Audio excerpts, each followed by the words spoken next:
This your man Jay Gray's report with the next installment of The Truth is in the Details, Playboy. Hey, I tell you all the time, the truth is in the details. So this is the next segment of that.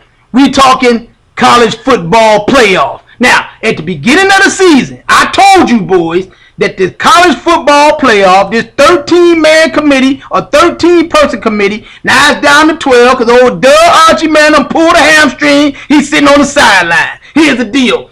I've been telling you that it was going to be worse than the BCS. I had no problem with the BCS because the BCS, to some degree, took the human element out. All we ever wanted to see was number one play number two. Once you put the information in the computer, it spit out what it spit out. When you got 13 or 12 people at this point on a committee, it's dull because boys out here just making it up as they go. Now, last week when the polls came out, you had Mississippi State number 1, Oregon 2, Florida State 3, and TCU 4. Now, here's the problem. Like I said in the joint, Hustlers and Thieves, I wrote last week. Go to the joint. Check it out. It's hot. How in the world do you have a team at that point at a 25-game winning streak in Florida State keep moving back in the rankings? They start off the season at number 1. Now they number 3. You got Mississippi State in front of them, and then you had Oregon sitting in front of them. Now, everybody and their mama's mama saw Oregon get drugged on national television against Arizona a few weeks ago. Now, how do you move Florida State, who continues to win, back? I'm going to tell you what the old timer used to say to us. If Florida State is the defending national champ, and was on a 25-game winning streak. Now this week they win. They're on a 26-game winning streak. You the champ until you get knocked out. It don't matter what boys try to say or do. If they the undefeated national champ, no way should they be sitting at number 3 and you got a done sitting in front of them with 1 loss. Now, I understand boys want to give Mississippi State their props last week, etc. And Mississippi State and Alabama were going to play. Obviously, Alabama beat these boys, so Alabama should be in the mix, which we already knew. But the problem I got with these cats on this doggone committee, last week you had TCU sitting at number 4, when TCU is in the Big 12, same conference that Baylor's in, and Baylor beat them heads up. Talk to me. And you got Baylor sitting at number 7 last week. Now, so I'm interested to see what these boys going to do this week. Now, the logic that they used was TCU got 2 top 25 wins against Kansas State and Minnesota. Well, we saw Minnesota get drugged last weekend against Ohio State. And here's the deal. Boys have been telling us all season, the whole month of September and the beginning of October, boy, what they tell us, don't pay attention to the polls. Polls don't mean anything because now we got a 12-man committee or 12-person committee that's going to dictate it. But the same people that's telling me not to check out the polls is telling me to pay attention to the polls now because now teams get extra credit points for winning top 15, top 25 games. But the polls didn't matter. You told me the polls don't matter a month ago. It's unbelievable. Then you got cats out here. This is what blows my mind. ESPN is selling this foolishness to everybody like it all makes sense. They selling it because they own it. These got these guys like Kirk Herbstreit and Brian Greasy get on national radio last week, bro. National radio. And say, we're not looking for the most deserving team. We're looking for the best 4 teams. Then why we playing the games, bro? If the wins and the losses don't count, then why are we playing the games? I mean, it makes no sense. If you're telling me that if I can go 25-0 and it don't matter, then why are we playing the game? If we just gonna look at this and eyeball to see who the top 5 or top 4 teams are, then why are we playing the games? It's ridiculous. Then Brian Greasy has the audacity to say, wait a minute, hold on a second.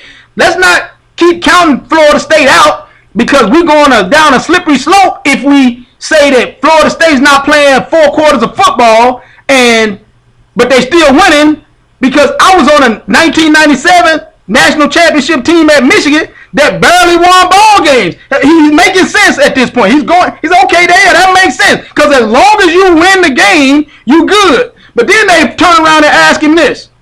Brian Greasy, do you have Florida State in your top 4?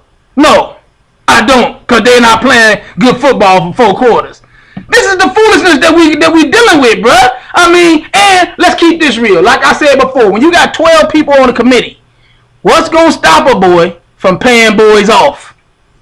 You got current athletic directors right now on the committee.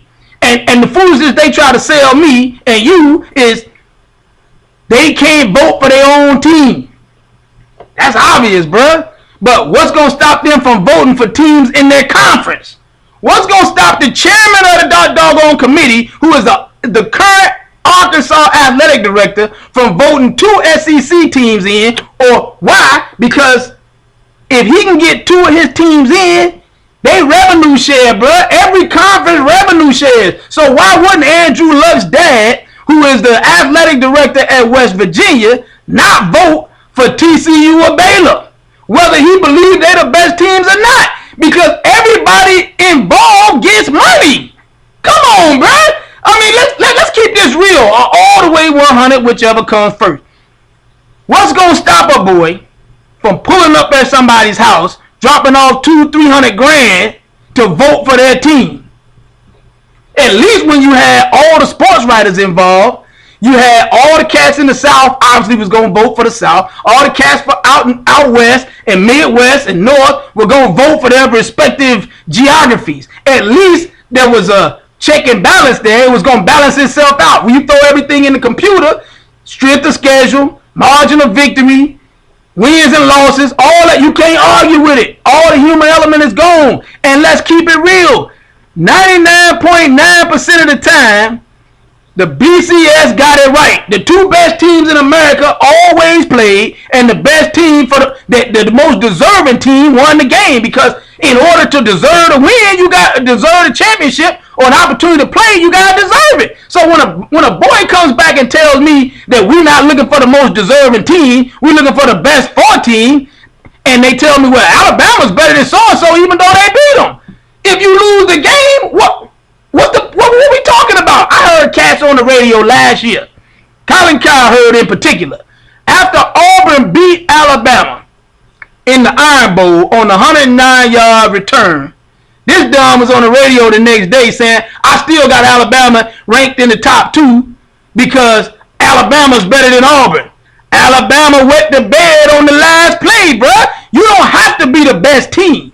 You got to be the best team for 3 hours. The only time in any sport, the only time that the best team wins is in baseball and in an NBA. Because when you play in a best-of-7 series, the best team is always going to win.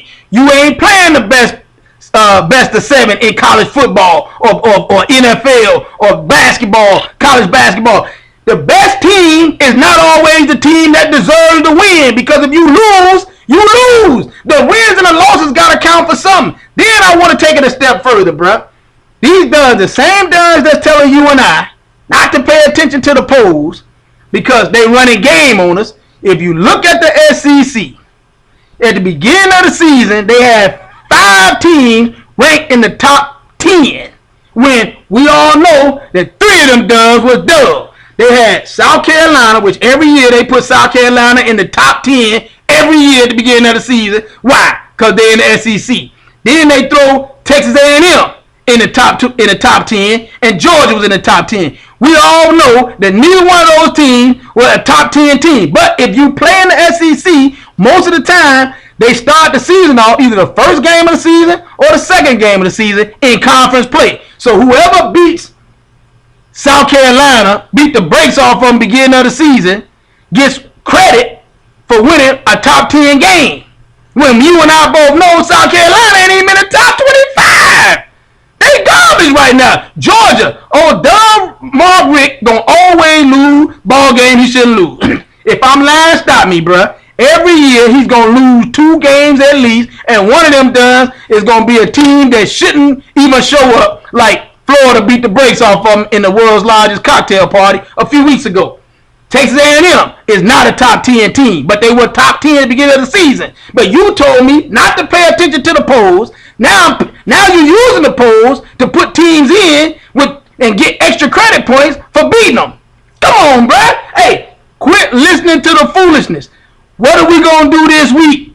I want to see what the polls going to do this week. What the Dubs and the doggone committee going to do this week. What the committee should do, the top four, my top four, what makes sense is Florida State, because they won the game against Miami. They still got on a 26-game winning streak. Alabama should be number 2. In my opinion, Alabama's the best team in the country, but they don't deserve to be number 1 because they got one loss, bruh. Then you got Mississippi State at number 3. I got no problem with having Mississippi State at number 3 because when you start looking at all the one-loss teams, they lost one game on the road in Tuscaloosa by 5 points. Now, for number 4, Baylor should be sitting there, not TCU, because Baylor beat TCU. Let's keep this real. Let's put it in street terms, bruh. I don't care what you say if Pookie beat up everybody in the hood. He the baddest boy in the hood. But then Ray Ray show up and beat the brakes off Pookie. But you gonna tell me, Pookie done beat all these dudes up on the other side of the fence, so he better. No, I saw Pookie get his butt whooped in the middle of the street by Ray Ray. So Ray Ray should be ranked ahead of him. It's your man Jay Graves Report from the JGravesReport.com, or you can hit me up on Twitter at JGravesReport so you can holler at your boy.